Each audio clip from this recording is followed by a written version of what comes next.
Let's go.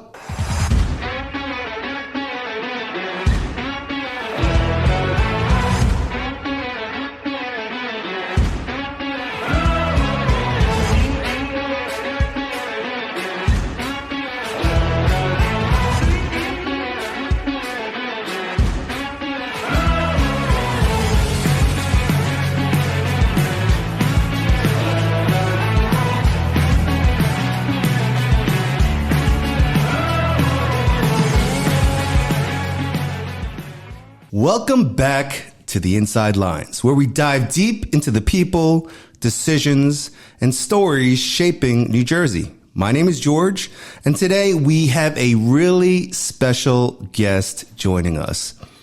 Robert Fisher made history by becoming one of the youngest people ever elected to public office here in New Jersey. He currently serves on the Park Ridge Board of Education, and even at such a young age, he's been stepping up, making an impact, and navigating some pretty serious challenges in his community. Today, we're going to talk about Robert's journey, what inspired him to run, the realities of serving in public office, and why it's so important for younger generations to get involved in shaping their communities. We'll also dive into some of the big issues happening right now in Park Ridge and hear Robert's perspective on leadership, responsibility, and staying focused when times get tough. Robert, welcome to the show, my friend. It's great to have you here. Great to be here, George. Thank you so much for having me. Hey, look, I don't know if you've seen any of our episodes, but I'll just want to hear a little bit about your background, you know, how you got into it. And we'll share that story about you because, you know, I'm really impressed by you. I don't know if you recall, but I met you a couple years back, actually, at a different function. And you were much younger then. But what really made me remember about you was your drive and your passion on being involved. And so that really struck me. And that's why I reached out to you. I wanted to see if you came on the show. So thank you for being on the show. But why don't we start off with this? Tell us a little bit about yourself, where you grew up, and your background. Perfect. So, little disclaimer, I am a member of the Park Ridge Board of Education, but today I'm speaking for myself. I'm not speaking on behalf of the board, just to get that disclaimer out of the way. Duly noted. Elected at 18 years old. I was elected in the 2023 general election. Since then, and since my graduation from high school, I've been a student at Vanderbilt University in Nashville, Tennessee, where I'm majoring in psychology as an honors student, as well as legal history and German studies. I decided to run in 2023, knowing that I would be largely serving from college, continuing to... Wait a second. So how do you do this? Do you do this on Zoom, or what do? You fly back? So some school districts across the state permit their members to attend school board meetings via Zoom or telephonically or using some form of electronic communication when they cannot be physically present. As of the recording of this, Park Ridge is not one of them. Really? So every meeting that I have attended, I've had to either fly back specifically for the meeting, or it happened to occur concurrently with something that was going on, whether it be a break or some kind of pause from school. So either it was me flying back specifically for the meeting, or it ran concurrently to a break or other activity I had going on here in the Garden State. That is really crazy. It's been a wild ride, that's for sure. Oh my gosh. All right, so continue. Sorry to No problem. I think it's important to clarify for viewers because it can seem a little confusing. But I ran in 2023. It certainly wasn't a day's decision. It was the culmination of a lot of frustrations and a feeling that our district could do better. The year beforehand, in September of 22, the district lost, and I lost a friend to a fentanyl overdose, who was within the school system, which was a big issue that a lot of people in town cared about and were very passionate about, the opioid epidemic that's continued to ravage our suburban and exurban communities here in Bergen County, as well as a feeling from parents and other taxpayers within the borough that their needs were not being met, that every single year taxes were going up. The quality of the school district was not increasing with the tax rate increase, that in fact things were getting worse, and fundamentally that the Park Ridge public school system was not being run in a way that was accountable to the public. Well, give me some examples. I mean, you graduated from high school not too long ago. What are some examples that you recall where your high school wasn't in the expected condition that you or your parents or your friends' parents expected it to be? You know, the district used to be one of the highest ranked in Bergen County across metrics. You know, for a small school district, we were able to provide significant academic rigor and achievement to a wide range of students. And there are still many who are able to succeed. But slowly but surely, I don't think the district has kept up and has been able to, move with advancements to curriculum, to student learning, to various things that have become so important, pedagogical interventions. Being a small district, we end up having to send out a lot of students who want to be part of a specific advanced placement program or who want to be part of a specific trade instead of being able to work on some things in-house. One of the things that I've been really passionate about is advanced placement courses. Within the district, there's a lot that we don't offer, a lot that's not available, that's available to the school districts around us. This is a cornerstone of college acceptance, both taking the courses and being able to take the exams. And to add insult to injury, we force students who want to take these exams and these courses that are not offered by the district to pay for them. The entirety of the course, as I remember, and half of the test. So because we're almost penalizing students who want to succeed in that way, not offering them the same opportunity that students would get around. We don't have as comprehensive of electives as we should. And test scores speak for themselves. New Jersey standardized testing for the year 2023 came out, and while districts around us exceeded state standards in many different ways, we did not. Really? We were meeting state standards in every category, but the fact about state standards is they've been dropping. Well, they're low. They're low and they've been going lower. Yeah. There was a category in which we didn't meet the state standards, and that was improvement at the high school in mathematics. Now, why do you think that is, though? Because a lot of, I'm on the Board of Ed, too, in my town. So, a lot of the administration say, well, it was because of COVID and, students were not learning in school but at home. So that was a big factor in why the scores are down and data, reflects, poor grades. Do you think that's a valid answer? No, because COVID wasn't an exclusively Park Ridge problem. You've seen other districts that both responded fairly well to the pandemic, given that we were not expecting it. I was a student at the time, but I'm sure educational administrators would say the same.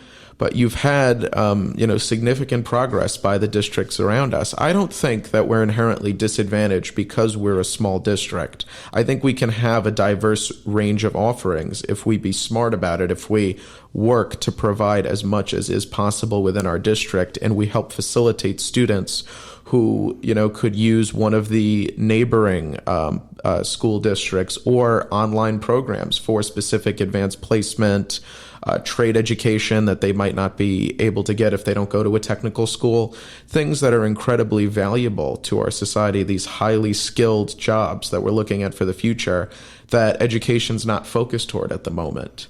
I think we have to see the overall objectives of our students. Most of them will either be attending a 4-year university from which they may go on to hone their skills into specific lines of work, or they're going to be going into trade programs in the long run. And as Board of Education members, our job is to secure the best possible education for these children at the lowest possible cost to the taxpayer, to ensure the quality while also being able to be a watchdog for costs. And I think one of the main issues that you've had in Park Ridge is that we haven't been acting as the deliberative body that we should be. For years before I got on the board, they hadn't had a divided vote in a while. It was multiple years that every single time they came out of closed session, it was a 7-0 vote. that, committees, that the board operates with, which aren't, they don't meet in public. That's where a lot of board decisions are made.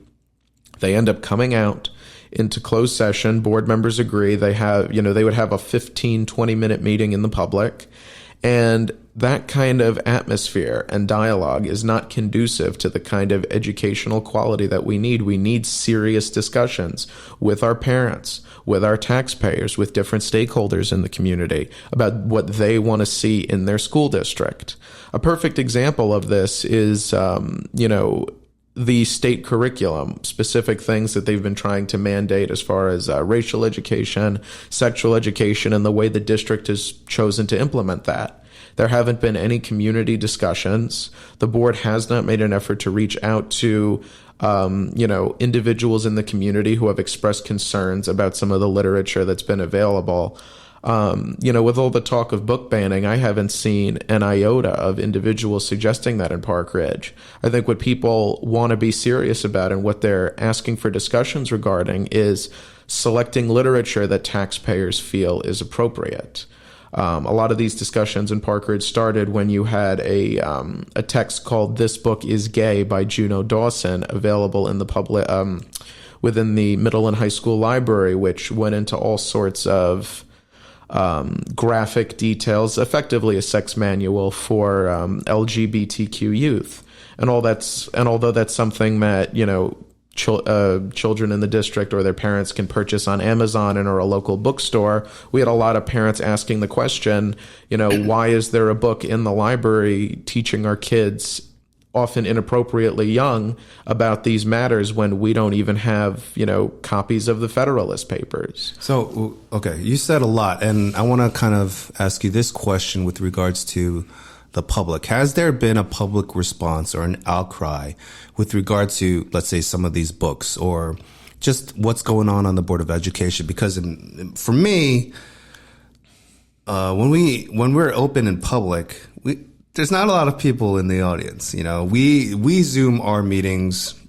There's maybe a couple. There's a lack, I would say, a lack of participation. I would wish there were more parents who participated, who come to the meetings to get informed or to ask questions of the board.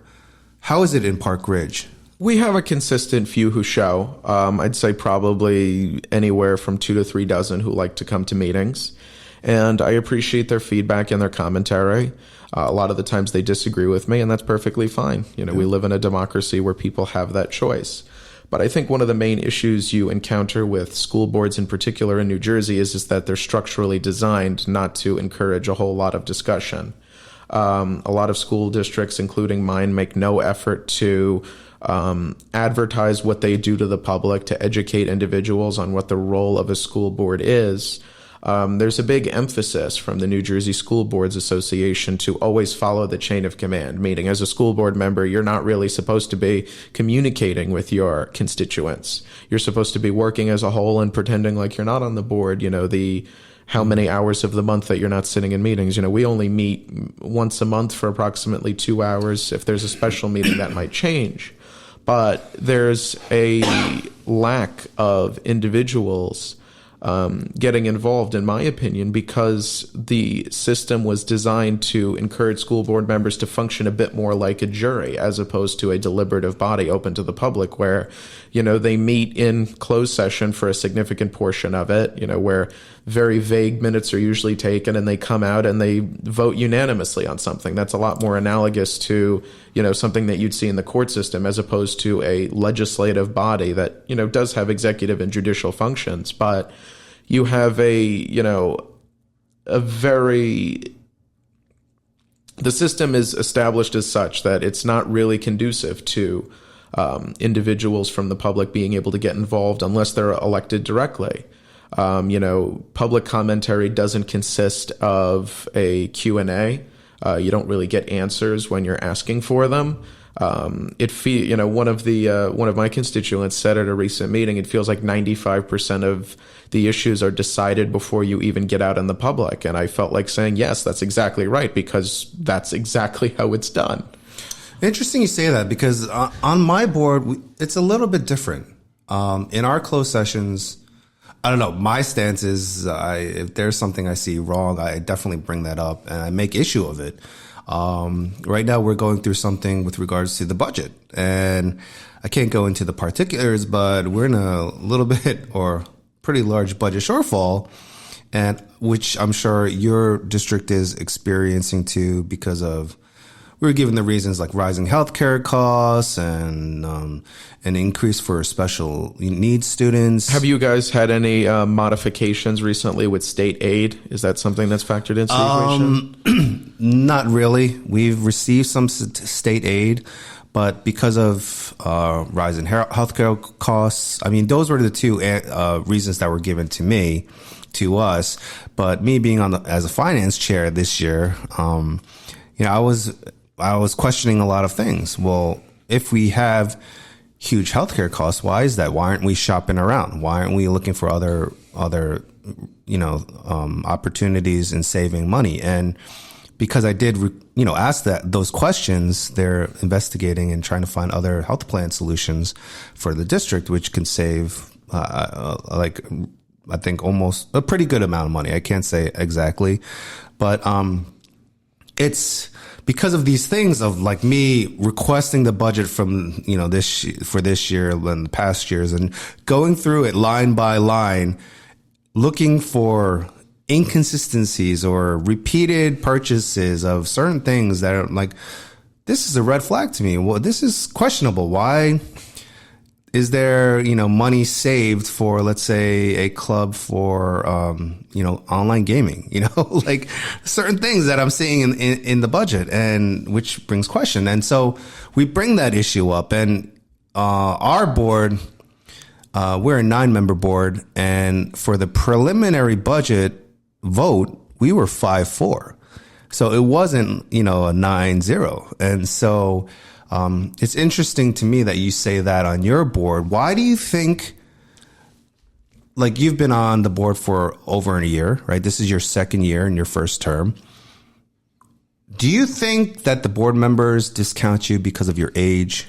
That they look down upon you? I'm sure, I look young. A lot of people don't think I'm the age that I am. You are young, George. But I've gotten the feeling of being looked down on or discounted on. I'm sure you definitely get that on your end. What are some of the challenges that you faced? I mean, I'm sure age is one of them. Yeah, I do want to clarify something quickly. I mentioned how the board before I got on was largely a rubber stamp committee. We have been doing our due diligence, the pro-transparency, higher tax, coalition of us. We have made an effort to open it up to the public. That's great. Last year, when I was made chair of our community relations committee, I decided to hold a public meeting on affordability to talk about, how we can raise revenue without raising taxes, why people are leaving Park Ridge and New Jersey as a whole, why, cost of living is driving people away. As a state, we're 50th in the union for students leaving for college, and then a significant portion of them, greater than the majority, don't come back. They can't afford to live here. It's something that needs to be discussed. I had all sorts of ideas I wanted to talk about. I wanted to talk about, a grant writer for the district, having an attorney on staff who could assist with estate planning for older members in the community, if they'd be willing to leave something to the district, a naming committee that could work on that, tapping into individuals in town who, are wealthier and have expressed a philanthropic desire to get involved with the district. There's a lot that can be done in local government with creativity. If you don't automatically go to this, it feels like a huge red button that says raise taxes that they're pressing until eventually it's going to be so worn out that you can't anymore. And that's a big issue we've had in Park Ridge. I mean, I grew up with a single dad in a 3-bedroom house, and it's costing $17,000 a year. It's not something that your average family starting out can afford. It's not something working class families can afford. They ended up boycotting my first meeting, saying that, and changing the rules, changing the policy manual of the Board of Ed to prohibit the public from being at committee meetings, because they wanted to decide everything in the dark, where they could have total and complete control of the narrative and keep it from the public. Again, 95% of it, by the time it even gets to a public meeting, has already been decided. So wait, quick question before you go on.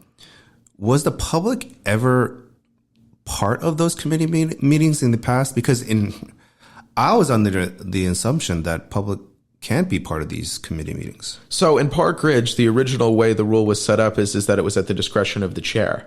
I can't speak to what came before me if there ever was public participation, but I think when it's not concerning personnel or imminent legal matters, that it's very important, at the very least, to take minutes, to take pretty comprehensive minutes of what's going on. So people in the public are aware of the deliberations, because a lot of those, harder discussions happen in committee meetings. True. But the public's not aware of, let's say you're trying to, renovate a school. They're not aware of all the different options that you looked at. They're only aware of the one you ended up selecting. They don't know the pros and cons of each individual choice. It's up to the committee chair, who usually gives a cursory 1 or 2 line summary at any given board meeting about their discussions, to make that clear. And most of the times, from my observations, they don't. So you don't know what's been rejected. You don't know what it's been reworked. You don't know which suggestions that board members had. So I very strongly believe that the public should be there, or at the very least have copies of what's been said. You'll have board members say, well, we have candid conversations in there, or, people throw around ideas that aren't always going to be implemented. I'm like, yeah, and the public should hear that. Every other deliberative body you want to look at, all the way up to the federal government, all the way down to our local boroughs, there is a method by which the public can access committee meetings and see what's going on. And I think it's only fair that we extend that to Board of Education. One thing people don't realize is a majority of the tax bill in any given borough in Bergen County is going to, a majority of it is the school taxes. In Park Ridge, It's 2/3. Oh. So this is where your money is being spent. You have every right to see what's going on and to be able to contact your officials, make suggestions, work with the community. I wanted to address the point you made about age discrimination. Absolutely. I won't say that every single member has made condescending remarks. I think that there are individuals on my board who, even if they disagree with me heavily on specific issues, can admire the fact that at such a young age I wanted to get involved. But I felt an obligation. All it takes for evil to succeed in the world is for good people to stand by and to do nothing. Oh, that's amazing. Can you say that again? It's not my quote. I believe it's Edmund Burke, but all it takes in the world for evil to succeed, or even inefficiency to happen, and for government to bloat, and for government to take a step out of the sun and into the darkness, is for good people with good intentions to sit by and not do anything about it. Amen. You might not take an interest in politics. You might think going to a local school board meeting and watching people talk about procedure and budgets is as entertaining as watching paint dry. But this is your money. Yeah. Whether you take an interest in politics or not, it's going to take an interest in you. It's in your pocket every 2 seconds. It's educating a majority of the children in any given town. Every taxpayer ought to have the right to take a look at what's going on. So as far as age discrimination, yeah, I have experienced it. I think a lot of people write off young people. I think that's what my board did in the very beginning. I had made a request that, I be allowed to access board meetings via Zoom or telephonically. It wouldn't really affect my ability to listen to the public. It wouldn't affect my ability to participate as a board member. My opinion is the reason they rejected it all that time is because I was going to use it. It'd be good for other members. We've often had situations where we've barely had a quorum, where we've almost had to cancel meetings because a majority of the membership weren't there. But a lot of the times when you try to shake things up, especially as a young person, you watch people a lot older than you cut their nose off to spite their face. And that's what I've seen for a long time. And I've, spent the better part of a year and a half, saying to my board, it would be better if we could work together and solve common sense problems here that we could apply all of our understanding to, than let those issues continue to fester while we bicker about controversial things that we all have a right to our opinion on. You'd think it would be common sense or make sense to make it easier for everyone to participate by utilizing technology that schools are obviously investing tons of money into every district. For example, Chromebooks. The laptop issue has been a big one in Park Ridge. That they would allow sitting board members to utilize that technology to participate and to benefit the public as a whole. The irony in that is quite fascinating. But so you talked a little bit about the zooming in issue. Can you walk us through, some of the other challenges that you're facing and how you're navigating through them? Because you are on a 7-member board, right? So the majority there is 4, right? Yeah. So it's 4-3 at the moment. It's 4-3 in terms of those board members pushing for transparency and for reduction in taxes, or at the very least creating a situation in which our budget isn't going over inflation every year. Wanting to see what changes we can make. Everyone thinks that is some sort of attack on education. It's actually the opposite. When you take a look and you try to make meaningful efforts to reduce budgets and to reduce waste, what you're doing is creating a government that runs more effectively. President Clinton in 1993 enacted a national performance review of the federal government. A lot of individuals whose jobs were considered redundant were no longer employed. People who were needed were brought in. Structural changes were made to the federal government, and we had a surplus throughout the years of his presidency. Things were running better. Similar to kind of like what is going on with Doge? We haven't gotten the final numbers or reports of what exactly has happened yet, so I don't want to, give conclusions on a contemporary example. But you could also look at, private corporations like IBM that, were once incredibly focused on hardware, that had this business model that never changed. And the minute they started pivoting and they became more flexible and more aerobic in what they were able to do with software and other services, they were able to significantly improve their business model. Well, they had to, or else they'd be bankrupt. They'd go out of business. That's the bigger problem that you run into with public bodies is that there's no incentive to change because you don't get a choice as to whether you're going to pay your taxes or not. I can choose to buy IBM hardware. I can choose to buy Hewlett-Packard hardware. With any given company in a capitalist society, I have choice. With government, I have no choice except to get involved and to make a change to see the government that I'd like to effectuate. And it's never been about getting rid of teachers or cutting the quality of education. It's about saying, this is the budget we're working from. Within any given budget that's going to encompass $41 million, there's going to be services at the very least that are questionable. Why are we spending $5,000 a year on a video game club? Why are we spending, massive amounts of money on laptops for students when every single longitudinal study in the U.S., they were primarily from Maine and Texas, and internationally from places like Catalonia, have shown that they actually do not improve learning outcomes. And in many cases, for certain demographics of students, they get worse.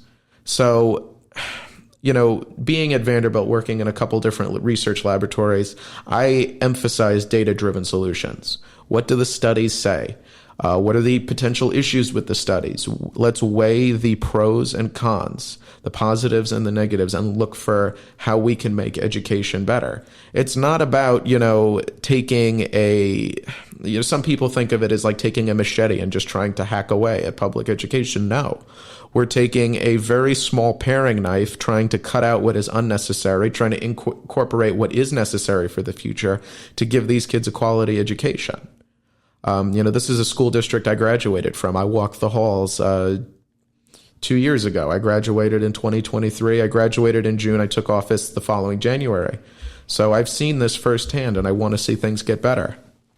How much is your budget, your school budget? It's approximately $40 million. So it's not for your town, is that considered a large? Yes. Okay. If you divide the 40 million by the approximately 1,180 students we have on the roll right now, you're talking about around $32,000 a student in spending, $32,500. Well, that's tremendous because the average for New Jersey, I believe, is like 21 or 23,000 per student. Yeah, I have to look at the specifics there just because I think the DOE calculates it a little differently. They remove, basic costs such as, building services, janitorial maintenance, but that all factors into the number of students you have. Right. It shouldn't be excluded. So when you look at that 32,500 number, that's approximately what it costs for a student in state to go to Rutgers University, including their room and board, even with a little money left over for textbooks. It's crazy. I mean, the amount of money.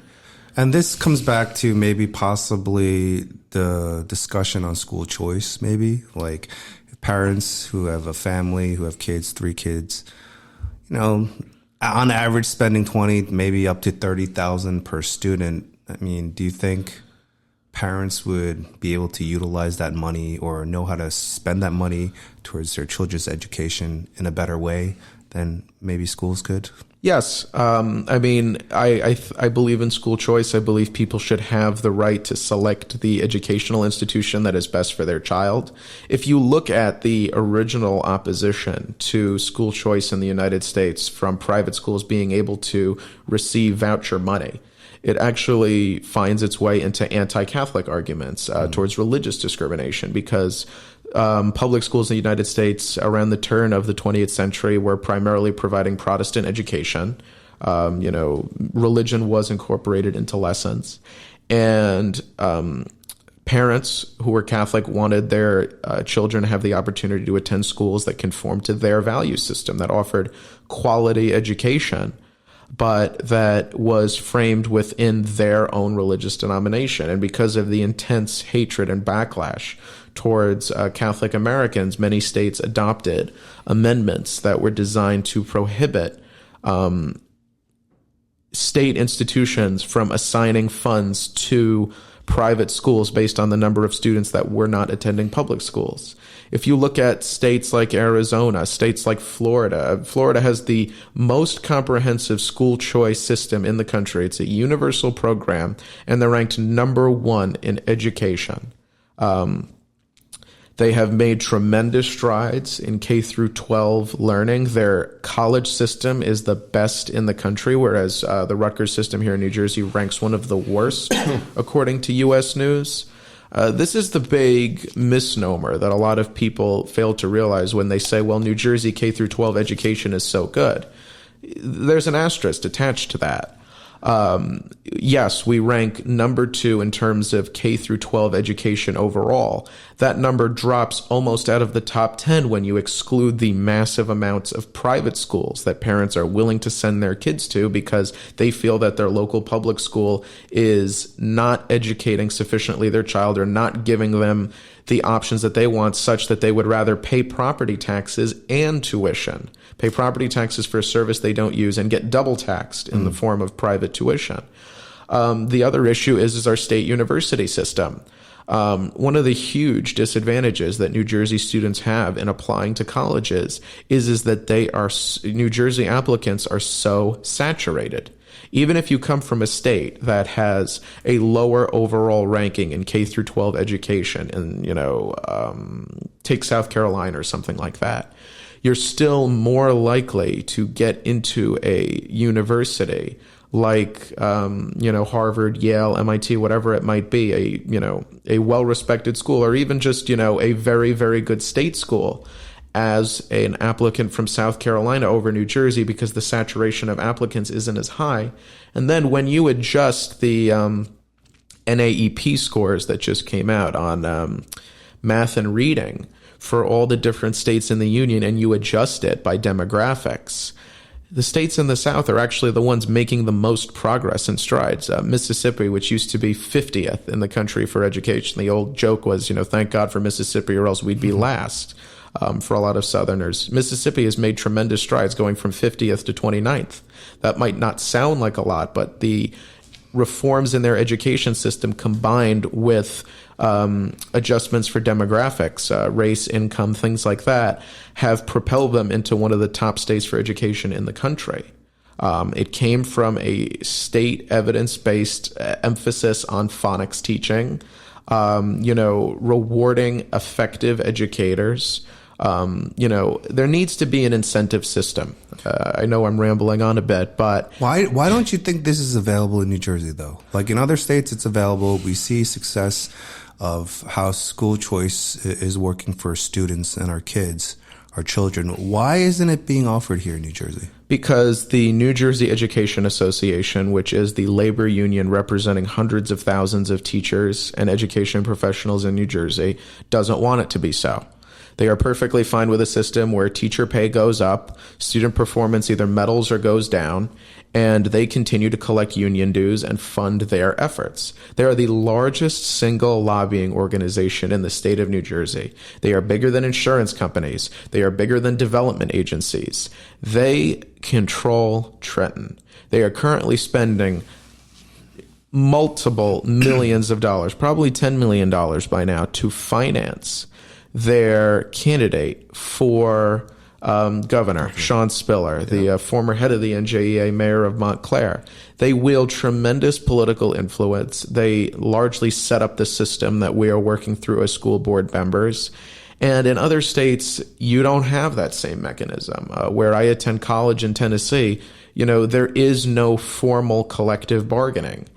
School districts can send specific teachers to the Board of Education to talk about their grievances, but fundamentally the decision rests with the board to do what they think is most effective. The big problem with the way that this public sector union is set up is it eliminates the taxpayer's choice and the ability to be in charge of their child's education, or at the very least the education they're paying for. The money is spent without proper oversight. Again, the boards meet in committees that are behind closed doors. This is why I left my committee seats after, they closed committees to the public, because I didn't want to be part of doing things in the dark. I wanted the people to see the work I was going to do, the comments I was going to make. I'm not afraid to speak into a microphone, as you can see by this one big one here. We need to have transparency. We need to talk about affordability, because otherwise we are going to continue with this outward migration problem. If you look at New Jersey demographically, the only reason our population has remained consistent is because of immigration abroad. People who have lived here their whole lives are leaving. They can't afford to be here. It's a major problem. The people who have been here for, in many cases, generations ought to have the opportunity to remain, and not just to remain, but to flourish. Yeah, I agree. I mean, you're preaching it, and I really love what you're saying. Let's take a little turn in the discussion here. Recently, I read in the news about an incident that happened in Park Ridge, your town, where someone posted on Facebook, and it appeared to be an attack on the church. Without getting into anything you can't discuss or you don't want to discuss, can you help us understand what happened and what the response was? Sure. So a few weeks back, this is probably about a month now, it was towards mid to late March, we had an incident in town where an individual posted on Facebook about one of our churches in town, the Congregational Church, of which I was a congregant at one point.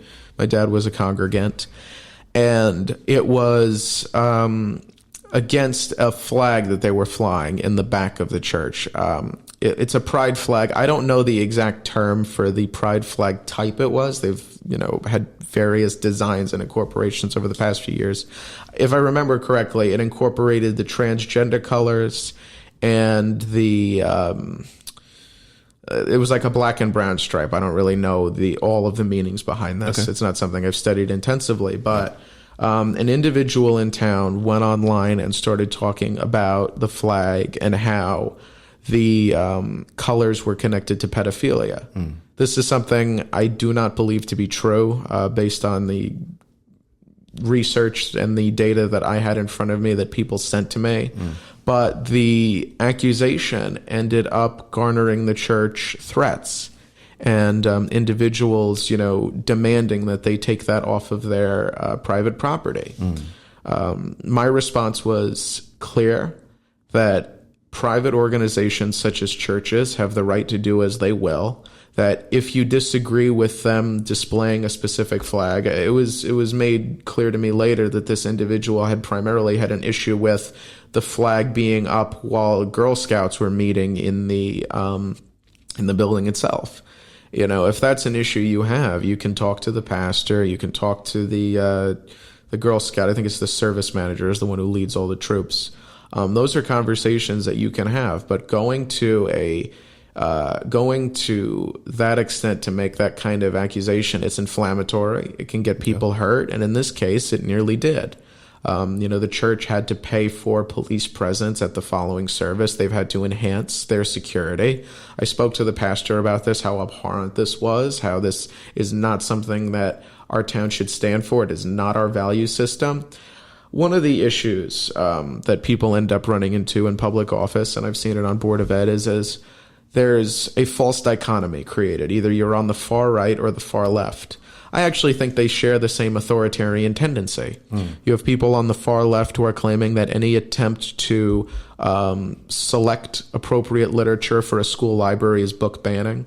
That's something I take major issue with because as a student of German studies, I know what real book banning looks like. I've studied intensively the history of the Weimar Republic and Nazi Germany. This is not book banning.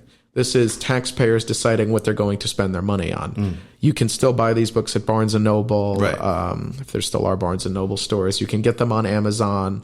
And then you have people on the far right who think that because they should have a say in public institutions choosing to display certain flags or purchase certain books, that gives them the authority and the right to come after private organizations like churches, which in most towns aren't even subject to zoning restrictions, let alone, issues by freedom of speech. I'm a firm believer in the First Amendment. You can agree or disagree with the messaging of that particular flag, but that church has every right to fly it. And if somebody has an issue with that, they shouldn't be making outlandish statements online in ways that put people in town at risk. And I made it very clear that day when I stood with the pastor and I attended services as a former congregant that I would not stand for that and that I would immediately work to make sure that this never happened again.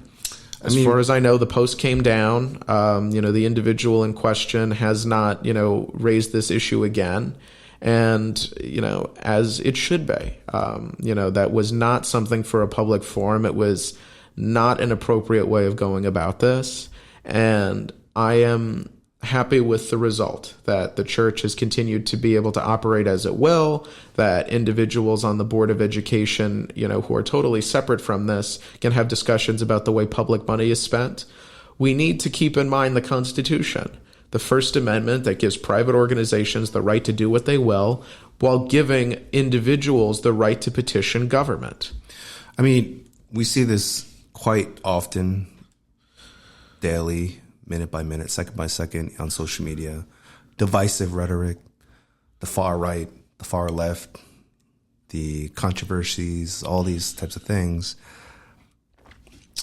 Do you believe how do you believe incidents like this affect the relationship between faith communities and local government? It creates a dividing line. Yeah, and how do we rebuild that trust after something like this? Well, especially in a small town like yours. You need local officials to state very clearly what their stance is. In my case, I want us to follow the First Amendment. I want religious organizations to be protected from, statements from my knowledge that are untrue and that, are harmful to them, which I saw the threats. I saw what people were saying, how nervous this, congregation was shaken up.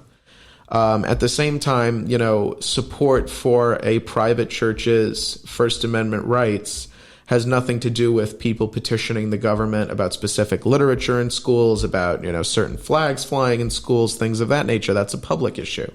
You make that public-private separation. You continue to encourage people to be involved in civic life, and you condemn, threatening or malicious behavior wherever it comes. I can't speak to the intentions of this specific individual. I don't know if, they could have anticipated the kind of threatening behavior, or if they did anticipate the kind of threatening behavior that ended up happening towards the congregation.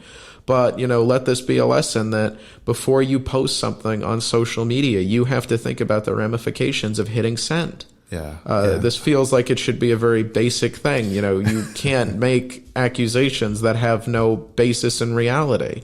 I feel like it's something that a child would have done, like an adult should have probably thought it through a little bit better before posting. I think it just seems like, wow, are you not thinking about, like, are you just not thinking at all what the repercussions could be? My stance towards, the issue with the flag on the church's property is as if that this specific parent or other parents had an issue with it, that the best mode of communication would have been to contact the pastor directly, or to talk to the Girl Scout troop leaders and service manager. Yeah. There were so many ways that this, conversation could have been had that did not, include threats, online statements that, again, from my knowledge, have no basis in reality.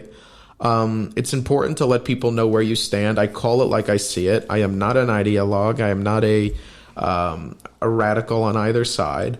I preach what used to be common sense, data-driven solutions, respecting the Constitution, transparent government, and efficient and fiscally responsible uses of taxpayer money. And the way we get faith communities to understand, the political dynamic is to say, hey, we're not for this. We've never been for this. We want people to have, we want people's rights in public education and in public governance, matters of the public to be respected. At the same time, we respect your prerogatives and initiatives as a private organization to do as you will. Yeah. The essence of, my belief system is liberty. That people have the right to do as they will, as long as they're not harming other people.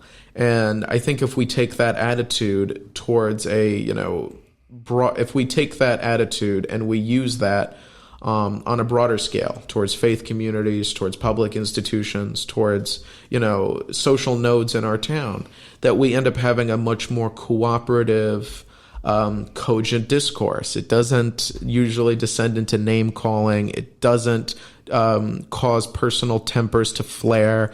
It ends up with more productive discussions that serve the interests of the community. How do we encourage community members to become more engaged in the community, to participate and run for school board? I mean, you're a young guy. How do we get younger people to be engaged and get involved in public service? It starts with education. A lot of people have absolutely no idea what a school board does. They don't know who their school board members are.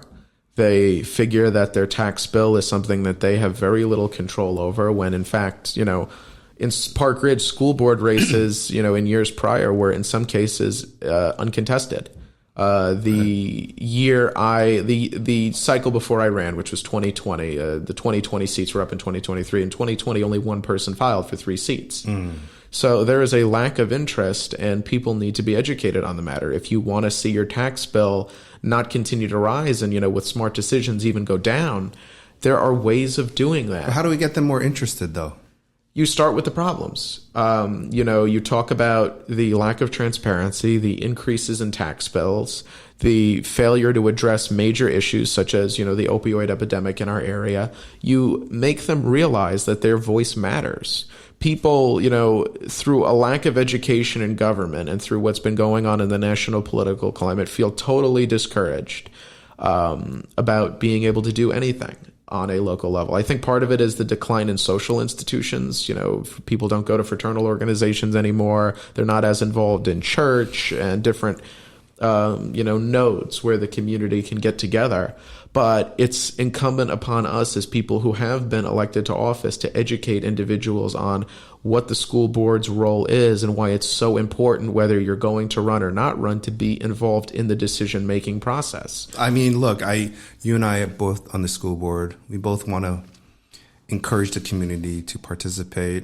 In the future, I would hope that you would join me, because one of my missions is to get more people involved. And like you said, a lot of people don't know what the school board's about, don't even know who's on the school board, what they do. And I think education is key.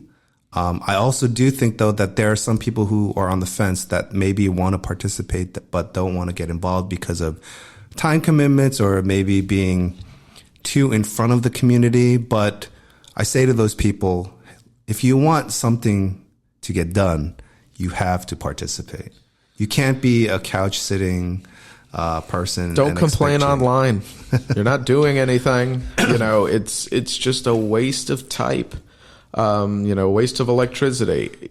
Make a change in your community. Boots on the ground. I mean, start small. Start local. I don't have as much patience for the time commitment issue as maybe others do, but that really comes from the fact that I spend the academic year in Nashville, Tennessee, and whenever we have a board meeting, I get to make the 900-mile journey to Park Ridge and the 900-mile journey back to Nashville, Tennessee on my own dime to be a part of the service. But it might seem refreshing, right, to go to a state like Tennessee, which is totally different than New Jersey. It's different in many ways. I enjoy, don't get me wrong. I absolutely love the volunteer state but my roots and where I am is New Jersey. So, I do enjoy the travel aspect in the sense of being able to attend college elsewhere. Is it, a large drain on my time, energy, and resources to go back and forth? Sure it is. But it's worth it, right? It's worth it. It's worth serving the community that raised you. It's worth asking the questions that people need to hear, coming up with the solutions that people desire.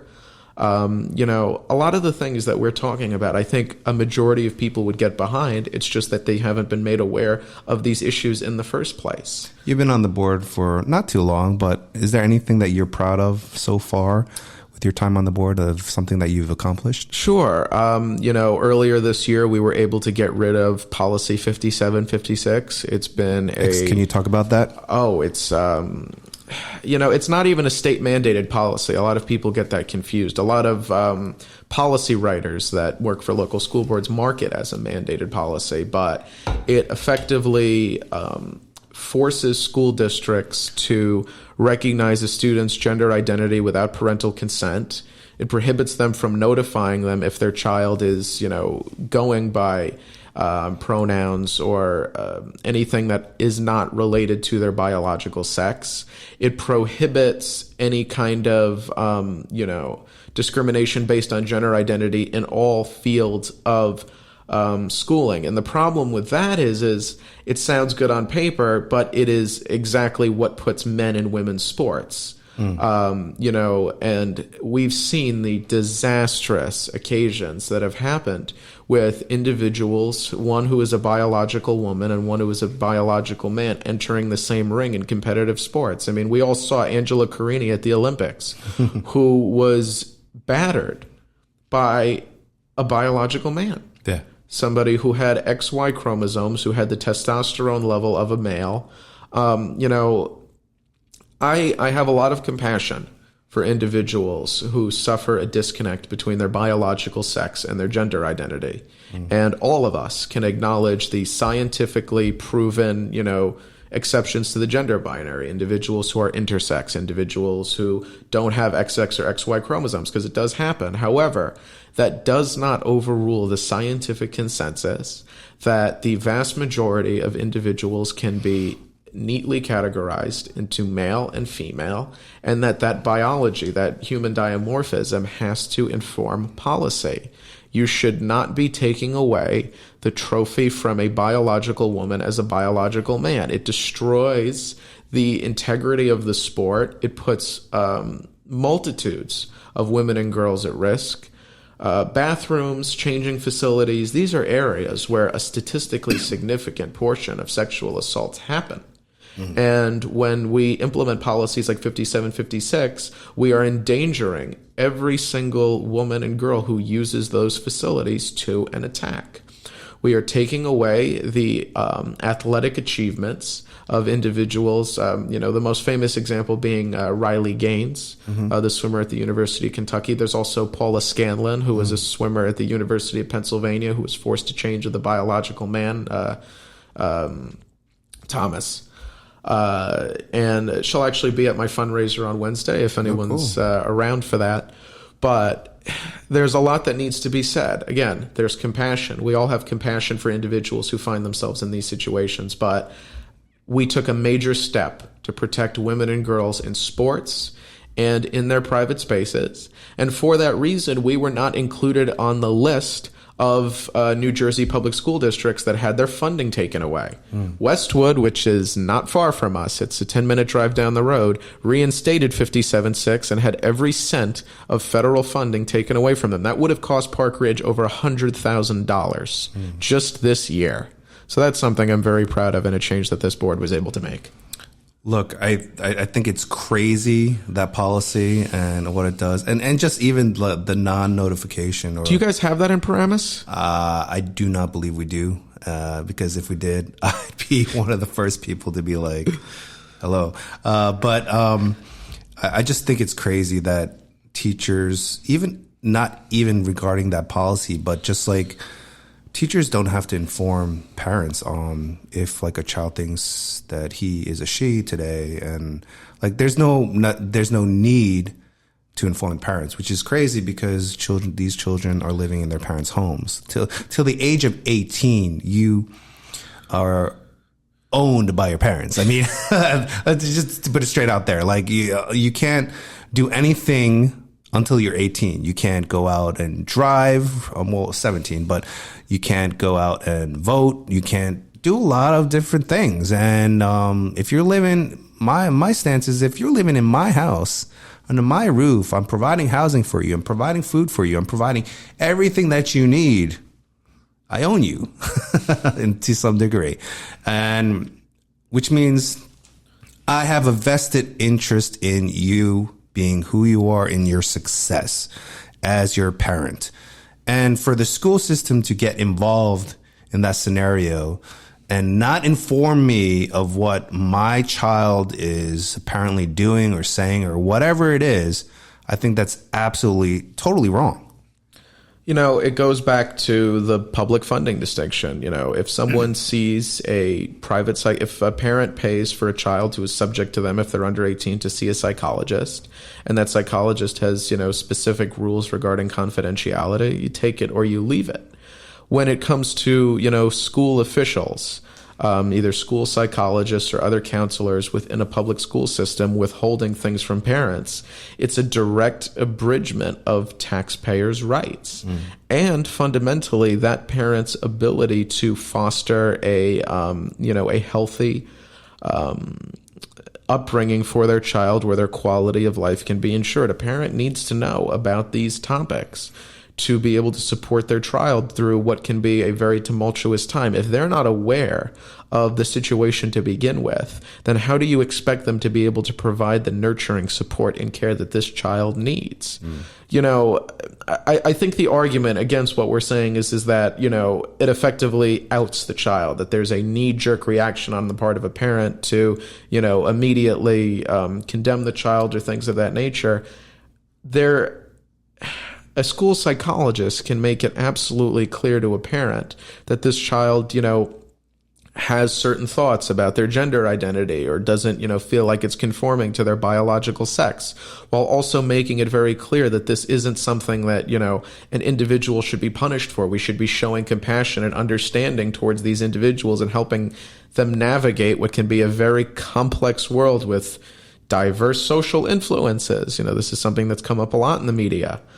It goes back to taxpayers' rights. It goes back to the role of a psychologist to, support parents in being able to, help children develop into fully formed, healthy adults. A lot of it goes to the untrained counseling that's been going on in our school districts in the form of social and emotional learning. Do we have time to talk about this? Let's go. A lot of what the state has been pushing is effectively turning teachers who, most of them have absolutely no training in psychology, no training in clinical interventions. It takes years to get a master's in social work or even more to get a PhD in clinical psychology, but we've been putting them in the place of a counselor. The objective of a teacher is not to be a psychologist, is not to provide therapy, is not to try and work through these emotional issues. They're supposed to be able to teach these given subjects. I am a supporter of schools having access to students and having access to psychological interventions and programs within their school district. When I ran, I supported doubling the number of counselors we had because I saw a very serious issue that we've had with suicide. It's really plagued small communities like ours. As a survivor, I feel the need. As a survivor turned suicide hotline worker, I feel the need to advocate for our most vulnerable. I think it's important that school districts have ready access to psychological staff, but they need to be trained and qualified in that specific field. When you try to turn teachers into therapists, they end up not being able to provide therapy that would be up to any standards set by the American Psychological Association, and they end up doing a worse job teaching. They try to serve both. They end up getting neither. Yeah.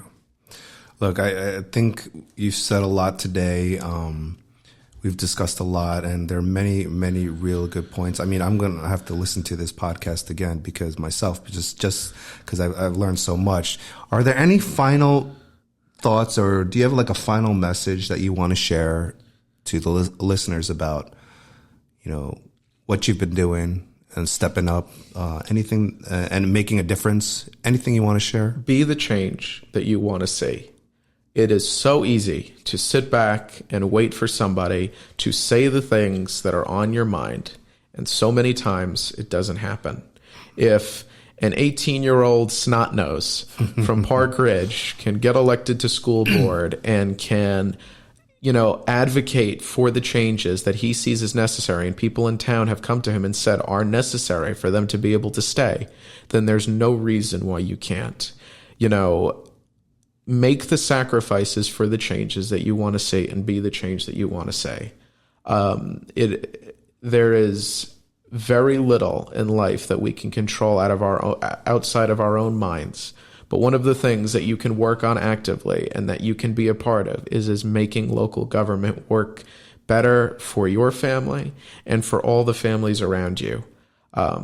People will thank you for it, and in the end, you will be happier that you stood up rather than stand idly by. I'll say it one more time just to close. All it takes for evil to succeed is for a few good people to do nothing. Amen. Amen. Amen.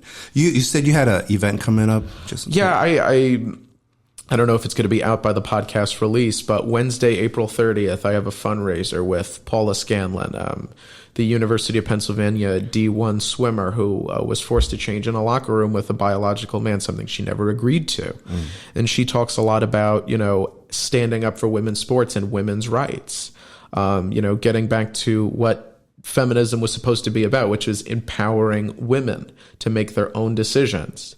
And it's a very important event. We've talked about what we're planning on doing in town, which is making every effort we can to keep the budget flat or to even reduce taxes with a budget optimization, to increase the transparency in the district, to make this work for the people of the borough of Park Ridge, as opposed to the small amount of administrators and union officials who currently benefit from the system as it is. So I encourage you all to come. It's April 30th at the Cornerstone in Hillsdale. The tickets are $50. $50 could save you $500 on your property tax bill. It's well worth it.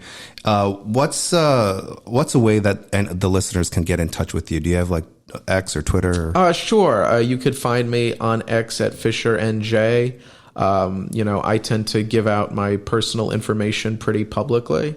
So if any individual reaches out to you, George, and, wants to have this conversation with me, I'd be happy to forward them my email and phone number. Twitter's good enough. I think that's a great mode they of can tweet at me communication. too. I'm more than happy with that. Robert, thanks so much for taking the time to join us today and for sharing your story with us, and so honestly, and it was so insightful, and it's really inspiring to see young leaders like you stepping into the arena and making a real difference.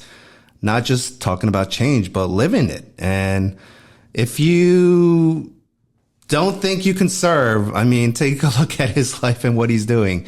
If he can do it, I think a lot of us can do it as well.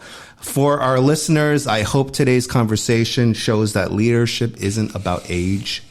It's about character, commitment, and the courage to stand up for your community, even when it's hard. Look, nothing ever worth doing in life is easy. Amen to that. It's not. And the safety and education for our children, our students, is definitely worth fighting for. That's why we're doing it. We fight for them every single day. And you know what? You can too. So thanks so much for having me, George. I appreciate your service down in Paramus. Thank you. I appreciate it. If you've enjoyed today's episode, make sure to subscribe to our YouTube channel and follow the Inside Lines on Spotify or wherever you can listen to podcasts, and follow us on social media for more conversations about the people and issues shaping New Jersey's future. Thanks for watching. And until next time, stay informed, stay engaged, and as always, stay connected with the Inside Lines. We'll see you soon.